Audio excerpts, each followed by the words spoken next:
And Dr. Fritz, who gave us a little bit of a background on sedentary.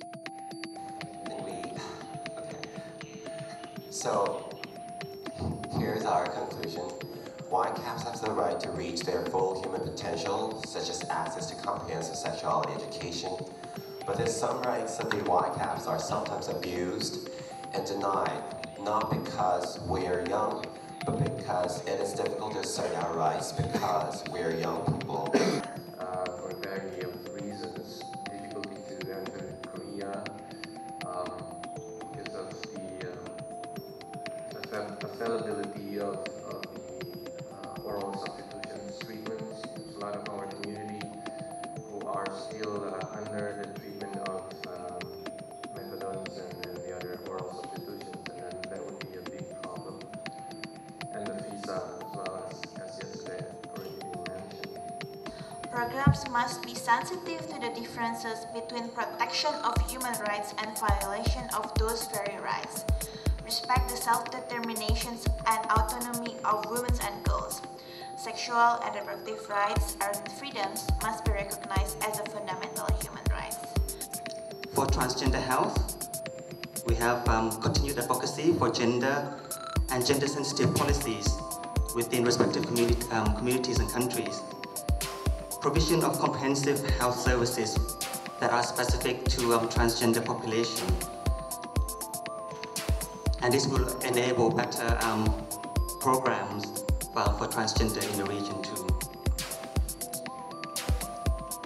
On the social research, they are advocating for continued research into the positive factors of mental sex with men and transgender people in the region. So not just on negative and stigmatized perceptions.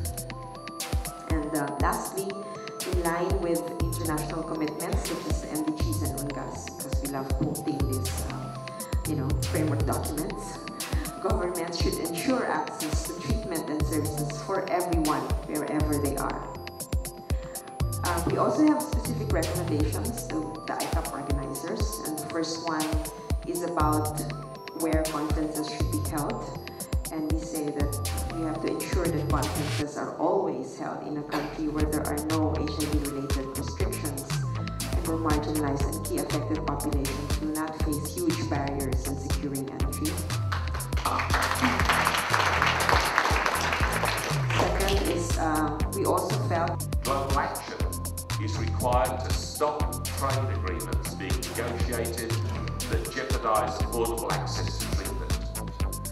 Excuses of the high financial investment required must not stop the provision of treatment, because the health, societal and economic benefits are known.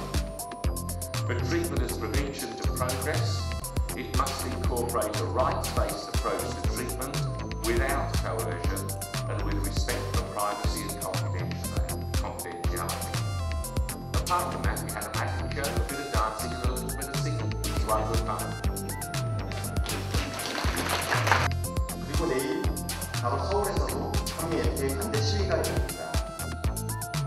이는 한국 가맹민들뿐만이 아니라 아시아 태평양 지역에 우리 모두에게 영향을 미칠 수 있습니다. The problem is that the advocacy is really coming mainly from the origin countries. So really, I will not be allowed to come back to South Korea if I have to for anything in the future. If I live another 20 years, I will never be allowed to come back because my name is there as a person who has used drugs and have imported methadone for a conference of 3 days. So my entire future is jeopardized if I have to do anything in South Korea.